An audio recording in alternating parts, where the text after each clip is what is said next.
వస్తారు, ఇన్ని రూల్స్ పెట్టాను అని ఒక అమెరికన్ డిసైపుల్. గురువుగారు అట్లీస్ట్ సండే అంటే అర్థమైందా? సండే అంటే అన్నాడు. అది పెడదాం, జనం బాగా వస్తారు అన్నాడు. సోమవారం ఏం చెప్పారు తెలుసా ప్రభుపాదులు గారు? I don't want thousands of hotspot devotees. I want one single genuine devotee. If I can make my mission is success.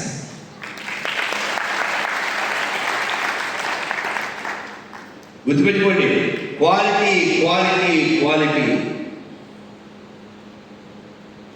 కాబట్టి ఆ క్వాలిటీని మనలో పెంచుకోవాలి.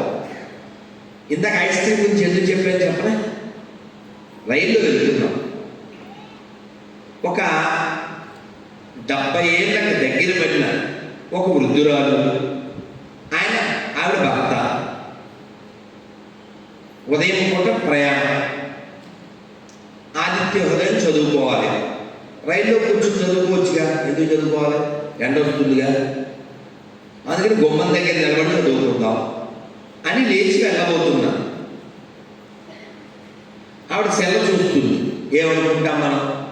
పెద్ద ఆవిడ పొద్దున్నే ఏ వెంకటేశ్వర సుప్రభాతం, లేదు మరో లవకుశో వెంకటేశ్వర మహత్యం అనుకుంటాం. ఆవిడ నేను అలా సీట్లోంచి అలా లేచేసరికి ఇలా చూస్తుంది కదా, కనబడింది. మొసల్దే కానీ సజ్జి తిని పచ్చి ఆడుతుంది. మనకు అసలే తొందరగా వచ్చేస్తుంది కోపం. మరి లక్ష్మణుడి యొక్క నక్షత్రం కలిగిన వాళ్ళు కదండి, చాలా కోపం వచ్చింది. అసలు ఆ టైంలో మాట్లాడను, కానీ నన్ను కారులో తీసుకొచ్చిన సుబ్బారావు అనే ఆయనకి సెండ్ ఆఫ్ చెప్పడం కోసం మౌనం బ్రేక్ చేశాను. దారిలో వస్తూ భగవద్గీత అది చదువుకుని ఆవిడతో అన్నాను, అసలు ఎంత పొద్దున్నే మీరు ఏం చేస్తున్నారు? ఆవిడ అన్నారు, ఆగ్రాకి పెళ్ళికి వెళ్తున్నాము, టైం పాస్ అవ్వాలి కదండి అంది. నేనేమన్నాను తెలుసా? మీకు టైం ఎక్కడుంది? త్వరలో పాస్ అయిపోతాను.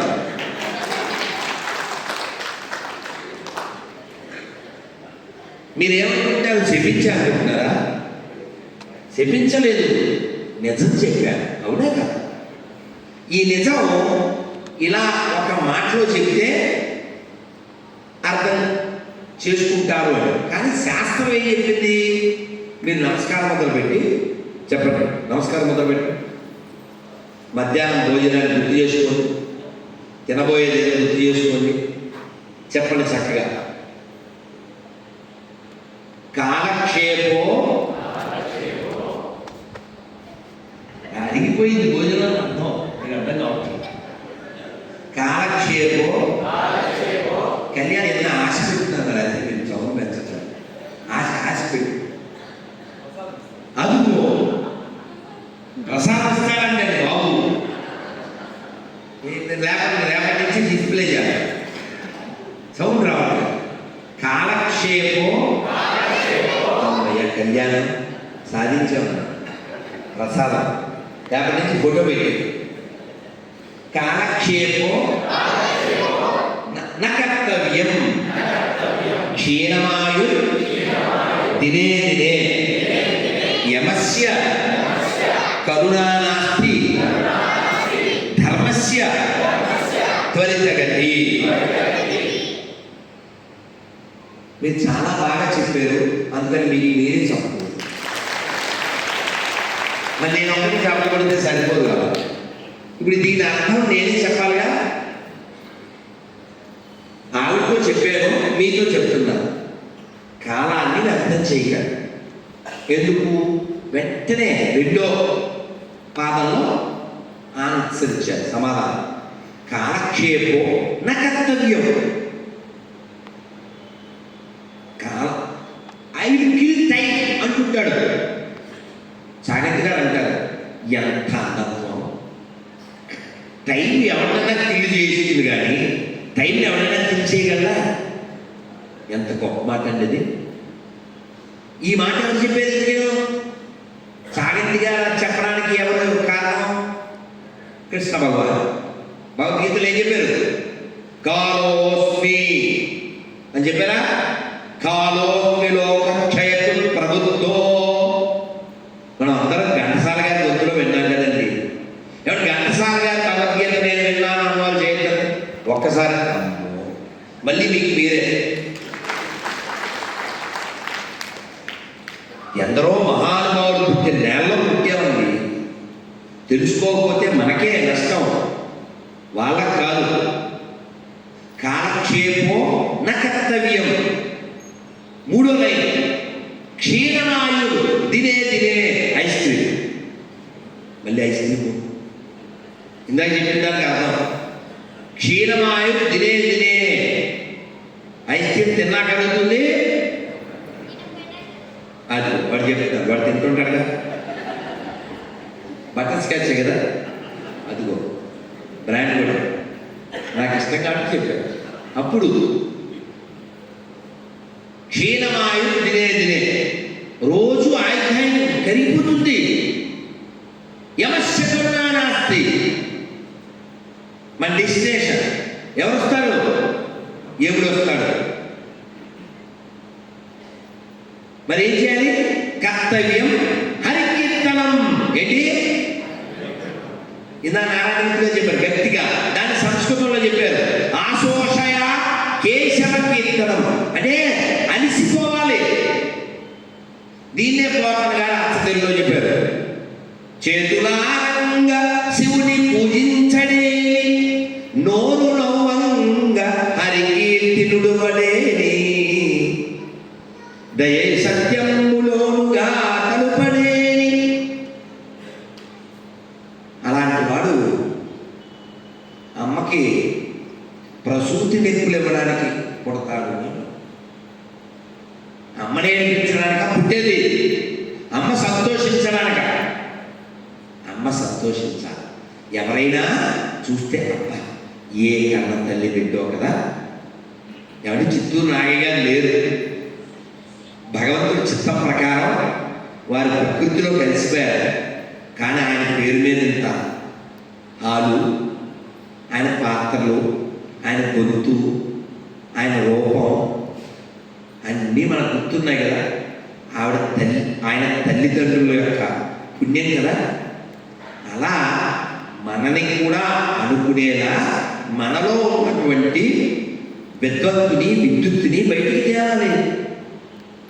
దీన్ని వాడలేదనుకోండి, దీన్ని వాడకపోయినా, ఆయన్ని వేడకపోయినా చిట్ట చివర ఒకరిని చూడాల్సి వస్తుంది. ఎవరిని? అదిగో ఎవరు చెప్పేశారు? ఎవరండి చెప్పిన? ఏం పేరు సార్? శేషాద్రి గారా? అవునా? Give the big hand. ఎవరు ఉపన్యాసిస్తూ మధ్యలో ప్రశ్నలు ఎందుకండి అంటే, వింటున్నారు, వినాలి. నేను పాఠం చెప్పి జీతం తీసుకునే ఉపాధ్యాయుని కాదుగా. మీరు బాగుండాలి, మీరు బాగుపడాలి, అందుకు వచ్చారు. చిత్తూరులో నా చిత్తం ఎందుకు పెట్టారంటే, మనలో ఏదైనా చెప్తుంటే తీసేయాలి.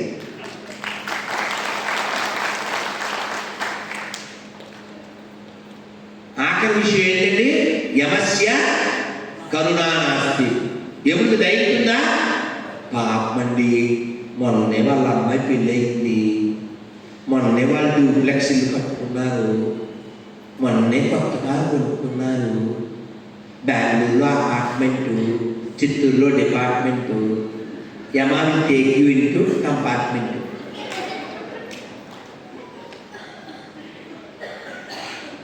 యమస్య కరుణా నాస్తి. ఇది మైండ్లో పెట్టుకోండి. కానీ మన మైండ్ ఏం చెప్పుద్ది తెలుసా? నేను ఇలాగే చెప్తాను, ఇంకా ఉంటాం. అసలు మన ప్లాన్ ఏంటి తెలుసా? మనం జిమ్ముకి వెళ్ళినా చింపేసినా, ట్రిమ్ముగా గడ్డం చేసుకున్నా, అసలు మన ధీమా ఏంటంటే మనం ఇక్కడే గమ్మేసుకుని ఉంటాం. అది ధీమా. ఈ మాటలు రావనుకుంటున్నారా? మళ్ళీ నాకు కాదు, ధర్మరాజు చెప్పాడు. ఎవరితోనూ? ధర్మరాజుతో చెప్పారు. ఎవరు? యక్ష ప్రశ్నలో యక్షుడు అంటే యమధర్మరాజు. ఆయన ఈయన అడిగారు కదా, యక్షుడు ప్రశ్నలు అడిగితే ధర్మరాజు చెప్పాడు. ఆశ్చర్యకరమైన విషయం ఏమిటి ప్రపంచంలో? 7 వండర్స్ అంటారు కదా, అవి కాదు. కిం ఆశ్చర్యపరం. ఏమిటి ఆ వండర్స్ అంటే, హాని హాని భూతాని గచ్చంత్యమాలయం దినే దినే. రోజు, భూతం అంటే శరీరం, రోజు ఎంతో మంది చనిపోతున్నదాన్ని చూస్తున్నారు, వింటున్నారు. అయినా how are you Subrahmanyam? Fine. How are you Rambabu? Fine. How are you Seshu? Fine.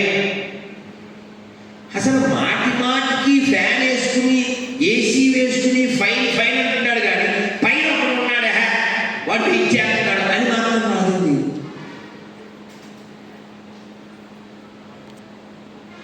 ఆలోచిస్తున్నారా? పైన ఒకడు ఉన్నాడా లేడా? నమ్మారా? పైన ఇంకో అంతస్తు ఉంది, ఆ పైన అది కాదు. పైన ఉన్నవాడే లోపల ఉన్నాడు. ఎవరండి మిమ్మల్ని రక్షించేది? మీకు భయం లేదా అని నన్ను ఇంటర్వ్యూలో అడుగుతారు. మీకు బౌన్సర్లు ఉండాలి ఏదో అంటుంటారు. ఏమండి, ఇందిరాగాంధీకి పక్కనే ఇద్దరు ఎంతమంది ఉన్నారా? కాలం తీసిపోయిందా? కొందరిని గాలిలో, కొందరిని నేల మీద, కొందరిని నీళ్ళల్లో, కొందరిని కూర్చున్నట్టే. యమస్య కరుణానాస్తి. ఇది మీరు బాగా గుర్తుపెట్టుకోండి. నేను ప్రశ్న అడిగాను అనుకోండి, కొంచెం మీరు బాధపడవచ్చు, కానీ ప్రాక్టికల్గా ఆలోచించండి. ప్రాక్టికల్గా అంటే మీరు నిజాయితీగా చెప్పాలి.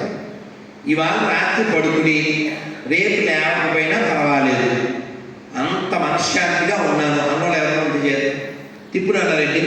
చాలా వాల్యుబుల్ పీపుల్ వీళ్ళు. ఆహా, మిగిలిన చెయ్యి ఎత్తన వాళ్ళంతా వాళ్ళ గట్టిగా చెప్పకూడదు.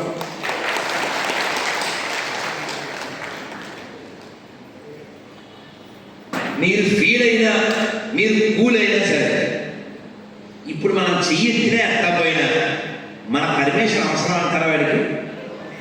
మన పెచ్చ కదా, మన పెచ్చ కదా. ప్రాక్టికల్గా మాట్లాడుకున్నాం. లేకపోతే హ్యాండ్ మైక్ తీయాలి. హ్యాండ్ మైక్ వద్దు, హ్యాండ్ మైక్ చెప్తాను. ఉందా హ్యాండ్ మైక్?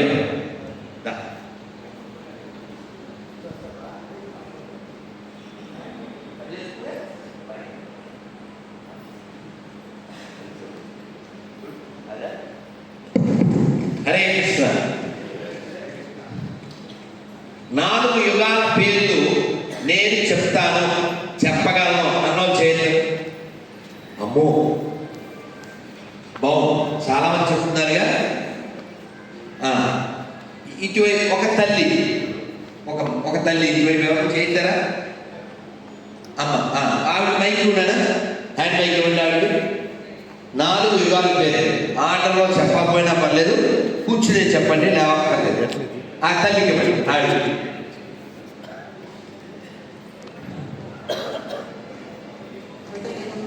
అమ్మ కొంచెం మైక్ దగ్గర. అమ్మ మీ పేరు?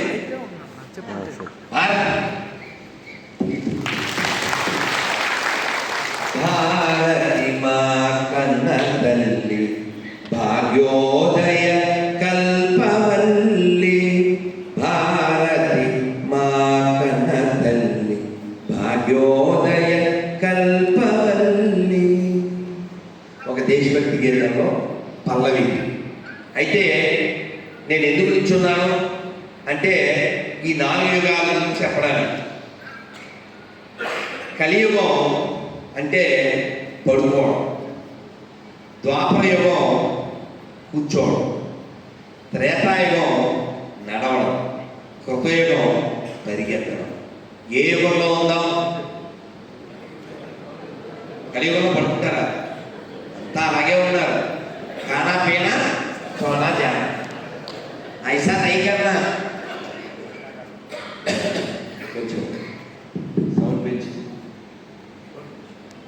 हरे कृष्ण. ఒకసారి రెండు చేతులు పైకి ఎత్తి చెప్పండి. హరే కృష్ణ హరే కృష్ణ కృష్ణ కృష్ణ హరే హరే హరే రామ హరే రామ రామ రామ హరే హరే. కెమెరామ్యాన్ ఏం పేరే? నువ్వు చెరువు వచ్చి కమలాలు చూడకపోతే అందం పోలే. మరొక్కసారి మన అశోక్ కోసం హరే కృష్ణ. చూడు ఎంత అందంగా ఉంది. ఆ అందాన్ని మిస్ అయిపోతున్నాం కదా. హరే కృష్ణ హరే కృష్ణ కృష్ణ కృష్ణ హరే హరే హరే రామ హరే రామ రామ రామ హరే హరే. తీసేది అక్కర్లేదు. అవునా? అయితే చేసి ఓకే థ్యాంక్ యూ. నాన్న, నేను ఎందుకు ఈ పోలిక పోల్చానంటే మనందరం కలి యొక్క లక్షణాల చేత అలా బంధింపబడుతూ ఉంటాం.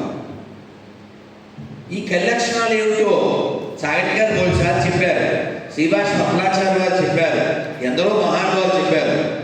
వ్యాసుల వారు భాగవతంలో ప్రథమ స్కందంలో 1వ అధ్యాయంలో 10వ శ్లోకంలో రాశారు. ఏం చెప్పాను? వివరం చెప్పాను. అంటే హరే కృష్ణ బాగుంది. కళ్యాణ్ చూసారా? చేతులే కాదు బుర్ర కూడా వాడతారు. Give the big hand. అంటే బాధ్యత లేనివాడు ఎలా ఉంటాడంటే వాళ్ళు చూసుకుంటారులే అని ఉంటాడు. మైకోళ్ళకి ఇచ్చాం కదా, వాళ్ళు కాదు. ఇది బాధ్యత, ఇది నిర్వహణ, ఇది కర్తవ్యం. కలి యొక్క లక్షణాలు ఏంటంటే నిద్ర, అలసత్వం, బలహీనత, శరీరంలో కూడా బలం ఉండదు, మనస్సులో బలం ఉండదు. చిన్న మాట అంటే పర్లేదు. ముఖ్యంగా పిల్లలు భాగవతం ఎందుకు వినాలి, రామాయణం ఎందుకు చదవాలంటే మీరు చెబితే నవ్వుతారు, కానీ చెప్పకపోతే అర్థం కాదని చెప్తున్నారు. రేపు ఎలాగా కాలేజీకి వెళ్దాం, నేను కళ్యాణం అక్కడ చెబుతా. కాలేజీ పిల్లల దగ్గర అలవాటు వేరు, కానీ ఇక్కడ కాలేజీ పిల్లలు ఉన్నారో లేదో కానీ కొందరు ఉండొచ్చు. కుర్రోళ్ళంతా శరీరం మంచి జోష్లో ఉంటుంది కాబట్టి మూడ్ ఎలా ఉంటుంది? రెచ్చిపోదా బ్రదర్, ఇదే కదా మూడు, ఇదే కదా మూడు. కానీ భాగవతం ఏం చెప్తుందంటే చచ్చిపోతాం బ్రదర్, వెయిట్ చేస్తుంది brother, you have to merge in this mother, you have to go to your father, don't bother. ఈ ప్రపంచం వచ్చి బాధ రాకుండా, ఎందుకంటే మనం వెళ్ళిన తర్వాత కూడా ఈ ప్రపంచం ఇలాగే ఉంటుంది. మనకి ఎంత తాపత్రయమో. తాపము అంటే త్రివిధ, 3 రకాల తాపాలు ఉంటాయి మనకి. శరీరం వల్ల ఇబ్బందులు ఉంటాయి, ప్రకృతి వల్ల ఇబ్బంది ఉంటుందా అంటే ఏదో వేరే ప్రాణి, తుఫాను, వరద, సునామీ, కోవిడ్ ఇలాంటివన్నీ వస్తాయి. అలాగే వేరే వ్యక్తుల ద్వారా ఇలా 3 రకాల ఇబ్బందులు ఉంటాయి. కానీ మన తాపత్రయం ఏంటంటే నేను వెళ్ళిన తర్వాత ఓకే వాడి వరకు సంపాదిస్తే పర్లేదు, వాళ్ళ అబ్బాయి, వాళ్ళ అబ్బాయి, వాళ్ళ అబ్బాయి. ఒక వ్యక్తికి 6,000 ఎకరాలు అవసరమా? ఎంత కావాలి? 3 సున్నాలకు వాల్యూ ఉంది సార్, తీసేస్తే 6,000లో 3 సున్నాలు తీసేస్తే 6 అడుగులు చాలు. ఓ రాజుగారికి డౌట్ వచ్చింది, అసలు మనిషికి ఎంత కావాలి? చిన్నప్పుడు చదివాం మనం కదా, మంత్రి గారు అనౌన్స్మెంట్ చేశారు, ఎవరైనా రండి, ఎంత పరిగెడితే అంత ఇస్తారు. వాడెవడో చద్దన్నం మూట కట్టుకుని వచ్చాడు, భుజాలు వేసుకుని, వాటర్ కూడా పెట్టుకున్నాడు. వాటర్ అంటే మరి ఇప్పుడు కిల్లేనో లేకపోతే బిస్సలేని కొడుకు రాలేదు. అప్పట్లో సొరకాయ బుర్ర చూసారా? సొరకాయ బుర్ర, అమ్మో మీరు మామూలు బుర్రలు కాదా, చిత్తూరు బుర్రలు. సొరకాయ బుర్ర తెలీదు నీకు? అద్భుతం. అలా ఈ లక్ష్యం ఇక్కడి నుంచి మొదలుపెట్టి నడుస్తున్నాడు. నడిచి అమ్మో నడిస్తే ఎక్కువ గ్యాదర్ అవ్వదు అని పరిగెట్టడం మొదలుపెట్టాడు. పరిగెట్టి పరిగెట్టి పరిగెట్టి ఇది బరువుగా ఏంటిది, ఆహా పడేశాడు. కొద్దిసేపు నీళ్లు పడేశాడు. ఎందుకని? ఎక్కువ ల్యాండ్ని సంపాదించాలి. పరిగెట్టి పరిగెట్టి అమ్మో ముడైపోతుంది. మళ్ళీ సూర్యుడు అంటే సూర్యాస్తమైన లోపల ఎంత వస్తే అంత సంపాదించాలి కదా. మళ్ళీ వీరెట్టు వచ్చారు. పొద్దున్నుంచి మొదలెట్టిన బరువు, తిండి కూడా లేదు, రెట్టొచ్చారు. తక్కువ సమయంలో పరిగెట్టాడు పరిగెట్టాడు పరిగెట్టాడు పరిగెట్టాడు పరిగెట్టాడు. ఆ డెస్టినేషన్ ఎక్కడైతే ఉందో స్టార్టింగ్ పాయింట్, అతను అనుకున్న చోటుకి వెళ్ళాడు, ఏదో కర్ర పాతాడు. అక్కడి నుంచి పరిగెత్తి పరిగెత్తి ఇక్కడికి వచ్చి థా అని కింద పడ్డాడు. ఇంకా లేదా, స్విచ్ ఆఫ్. మంత్రి గారు కొలిచారు, రాజా 6 అడుగులు. వీడి ఎక్స్పెక్టేషను అసలు మనం సినిమాలో అనుకుంటాం కానీ ఇది భగవంతుడు మనం సరదాగా తీసుకుంటాం. సీరియస్గా తీసుకుంటే చాలా సాధించవచ్చు. ఎక్కడికో తీసుకెళ్దాం అనుకుంటాం, మీరు రాదు అక్కడే ఉంటారు అని సినిమాలో మాట అనుకుంటారు కదా. కానీ సీరియస్గా ఆలోచించాలి, సీరియస్గా ఆలోచించాలి. ఇలా అనుకునేది ఎవరు? భగవంతుడు అనుకుంటాడు మన అందరినీ వెనక్కి తీసుకెళ్దాం.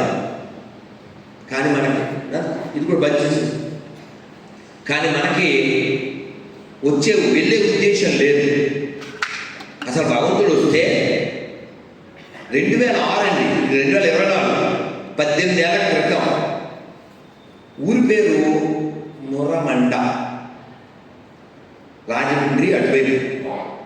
ఆ ఊళ్ళో నాకంటే ముందు ఒక ఆయన ఉపన్యాసం చెప్పారు. వారి పేరు భరత్జీ. ఇప్పుడు రాష్ట్రీయ స్వయం సేవక సంఘంలో ఈ దక్షిణ భారతానికి వారు ప్రచారంగా ఉన్నారు. వారు చెప్పారు, వారు వారి ముందు మరొకరు గుర్తులేదు, వారు నేను ఉన్నాం వేదికలో. ఆ కథ ఏమిటంటే, ఓ పెద్ద ఆవిడ జపం చేస్తుంది. జపం చేస్తుంటే దేవుడు వచ్చాడు. దేవుడు రాగానే సహజంగా భక్తుల యొక్క మనస్తత్వం ఎలా ఉండాలి? స్వామి వచ్చారా, ఊరు పొమ్మంటుంది, కారు రమ్మంటుంది, తొందరగా తీసుకో అనాలి కదా. ఆవిడ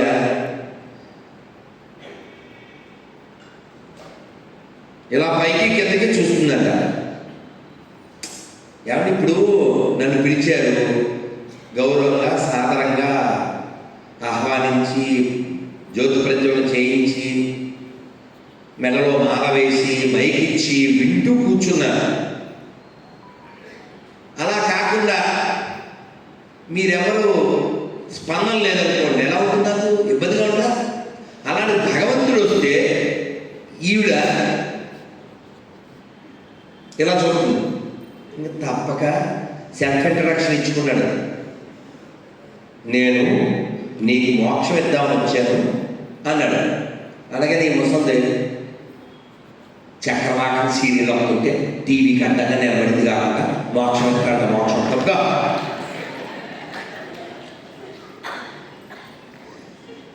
అంటే నిజం కూడా అదే. మనకు చక్రధారి వద్దు, చక్రధారి వద్దు. మీరు రామానుజుల వారి పేరు విన్నారు కదా. అసలు రామానుజుల వారు ఎందుకు వచ్చారంటే, ఆదిశేషుడు ఆయనే కదా, లక్ష్మణుడు ఆయనే కదా, బలరాముడు ఆయనే కదా. స్వామివారు కొంచెం విష్ణుమూర్తి డల్గా ఉన్నారు, చింతగా ఉన్నారు. ఏం స్వామి అలా ఆలోచిస్తున్నారంటే, ఏం చెప్పమంటావు, ఎన్ని అవతారాలు ఇచ్చాను, ఎలా ఉండాలో చూపించడానికి రాముడిలాగా సర్వ పరిపూర్ణ అవతారంగా కృష్ణావతారం, మిగిలిన మత్స్యపూర్వ, వరాహ, నారసింహ, వామన, పరశురామ, ఇలా ఎన్నో అవతారాలు ఎత్తాను. కానీ వీళ్ళకి భౌతిక ప్రపంచం పట్ల ఆసక్తి పోలేదు. శాశ్వతమైన ఆనందాన్ని, చిరానందాన్ని, ఆ బ్రహ్మానందాన్ని, ఆ పరమానందాన్ని పొందాలి అనేటువంటి ఇచ్చ లేదు. ఈ ప్రపంచంలోనే, ఈ భౌతిక ప్రపంచంలోనే దుఃఖాన్ని పొందుతూ అందులోనే ఏదో ఉందని భ్రమిస్తూ ఈ లోకంలో మళ్ళీ పుట్టి మళ్ళీ చచ్చి, మళ్ళీ పుట్టి మళ్ళీ చచ్చి వాళ్ళు దుఃఖాన్ని పొందుతున్నారు. నాకు దుఃఖంగా ఉంది, వీళ్ళని ఎలా ఉద్ధరించగలను అని స్వామి చింత అది చెప్పారు. అప్పుడు ఆదిశేషుడు అన్నారు, స్వామి మీరు రామచంద్రమూర్తిగా వచ్చిన మాట నిజమే. రాముడు దేవుడా మానవుడా అని నేను అడిగాను. మీ సమాధానం ఏంటి? మానవుడిగా వచ్చిన దేవుడే, కానీ మానవుడిలాగే ఆయన ప్రవర్తించాడు. శ్రీభాష్యం అప్పలాచార్యుల వారు ఏమంటారంటే, రాముడు దేవుడని సీతాదేవికి తెలుసు, రాముడు దేవుడని వశిష్ఠుడికి విశ్వామిత్రుడికి తెలుసు, రాముడికి తెలియదు. రాముడికి తెలియదు. ఎందుకని? రాముడు వచ్చిన పర్పస్ ఏంటి? మానవుడు పర్పస్ ఆయన. ఒక మానవుడు ఎలా ఉండాలి, ఓ మంచి తండ్రి ఎలా ఉండాలి, మంచి కొడుకు ఎలా ఉండాలి, ఓ ఉత్తమమైనటువంటి మిత్రుడు ఎలా ఉండాలి, ఒక ఆదర్శవంతమైనటువంటి రాజు ఎలా ఉండాలి. రామో రాజ్యం ఉపాస్యతే అన్నారు. రాజ్యాన్ని ఉపాసించాడు. మీరు చూడండి, ఇప్పుడు మనం డెమోక్రటిక్ అని మాట్లాడుతున్నాం కదా. రాముడు రాజ్యం, ఆయన రాజు. రాజు అంటే శాసనం చేసేవాడు. ఎవడో నోటుకొచ్చినట్టు వాగితే క్షణాల్లో వాడిని మొండెంతలా వేరు చేయొచ్చు కదా, ఆయనకున్న పవర్కే. కానీ ఆయన ప్రజాస్వామ్యాన్ని అనుసరించాడు. అందుకు కదండి ఈ రోజుకి రామరాజ్యం కావాలని కోరుకుంటాం. కానీ దురదృష్టం ఏమిటంటే, రామరాజ్యాన్ని కాకుండా కొంతమంది దాన్ని రోమ్ రాజ్యం చేయాలనుకుంటున్నారు. దానికోసం రోమింగ్ కూడా చేస్తున్నారు. అర్థమైంది కదా? ఆ దోషం మనదే సుమా, ఆ దోషం మనదే. అలా జరిగితే చాలా దురదృష్టకరమైన విషయం. పాకిస్తాన్లో ఒక రామాలయం ఇప్పుడు మటన్ షాప్, ఒక అమ్మవారి గుడి, ఒక మూత్రశాల, ఒక శివాలయం, ఒక పశువుల దొడ్డి. ఈ దోషం ఎవరిదే? ఖచ్చితంగా హిందువులదే. మీకు ఇందాక చెప్పాను, బలంగా ఉండాలి. ఏమిటి ఆ బలం? 6 బలాలు కలిగి ఉండాలి. ఒక్కసారి చెయ్యలా పెట్టి చెప్పండి, చెయ్యలా పెట్టండి. శారీరక, మానసిక, ఆర్థిక, ఆధ్యాత్మిక, సామాజిక, రాజకీయ. ఈ 6 బలాలు ఉంటేనే మనం ఉంటాం. నాకెందుకులే అనుకోకండి. మనం చూస్తున్నాం దేవాలయాల ధ్వంసం, మనం చూస్తున్నాం రకరకాల దగ్ధాలు. ఇలా కూర్చుని కార్తీక సోమవారం భగవంతుడి గురించి చెప్పుకోగలుగుతున్నామంటే కేవలం మనం మెజారిటీగా ఉండడం వల్ల మాత్రమే. ఇది గుర్తించండి. ఒక్కసారి బొమ్మ తిరగబడితే లెక్చర్ ఉండదు, భజన ఉండదు, ప్రవచనం ఉండదు, హారతి ఉండదు, సంకీర్తన ఉండదు, సర్వనాశనం ఉంటుంది. అందుకని మీరు 6 రకాలుగా బలపడడానికి ప్రయత్నం చేయండి.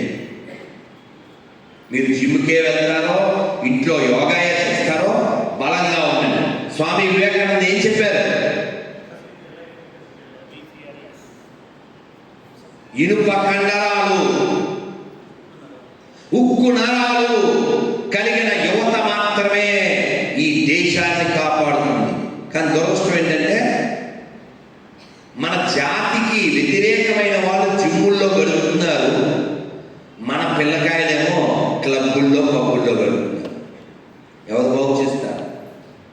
అందుకని మంచి అలవాట్లను మీ పిల్లలకు ఇస్తేనే మీరు మంచి అమ్మా నాన్న అవుతారు. కనే పని మనమే కాదండి, జీవజాలం అంతా చేస్తుంది. భాగవతం కటువుగా చెప్పిన ఒక మాట చెప్పనా? Bhagavatam, the mother who is not giving training to her childrens how to reach God, she is not considered as a mother, she is considered as good as pig. ఎందుకంటే ఏ ప్రాణికైనా మొట్టమొదటి ఫ్రెండ్ ఎవరు? అమ్మ. మొట్టమొదటి ఫ్రెండ్ అమ్మే, ఏ జీవికైనా. కాబట్టి మనం ఏం చెప్పాం? అందరూ చెప్పండి. మాతృదేవో భవ, పితృదేవో భవ, ఆచార్య దేవో భవ, అతిథి దేవో భవ. ఒక్కసారి మంత్రం. హరే కృష్ణ హరే కృష్ణ కృష్ణ కృష్ణ హరే హరే హరే రామ హరే రామ రామ రామ హరే హరే గోవింద గోవింద. నన్ను మీరు బలంగా ఉండండి. ఆ బలం ఇచ్చేవాడు భగవంతుడని విశ్వసించండి. మానవ జీవితాన్ని సార్థకం చేసుకోండి. ఇది మంచి కాలం, కార్తీక మాసం. అలాగే లాస్ట్ ఒక మంచి గేమ్ ఆడతారే, మీరు ఆనందపడతారు. అది భగవత్ సంబంధమైనదే, అది కూడా భగవంతుడికి సంబంధించిందే. మన జీవితంలో ఏదైనా ఒక అచీవ్మెంట్ అంటే మనం ఏమనుకుంటాం? ఓ మేడ కట్టడం, లేకపోతే డబ్బులు సంపాదించడం, ఇంకా బంగారం, ఏవో లెక్కలేస్తాయి కదా. కానీ నిజంగా అది అచీవ్మెంటేనా? ఆ వెనకాల అంత పెద్ద రాధాకృష్ణులు ఉన్నారు కదా. బెంగాలీలో నరోత్తమ్ దాస్ ఠాకూర్ అనే గొప్ప భక్తుడు ఆయన రచించే కీర్తనలో చెప్తారు. హరిహారి బిపలే జానామే గోనాయిను, హరిహారి బిపలే జానామే గోనాయిను,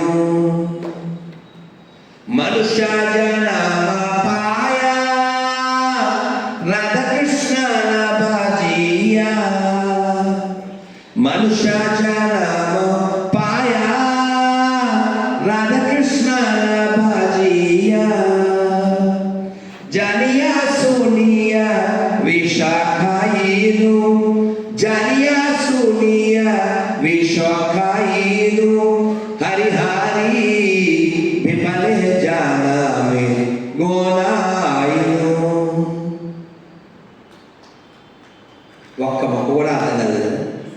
ఎలా అర్థమవుతుంది?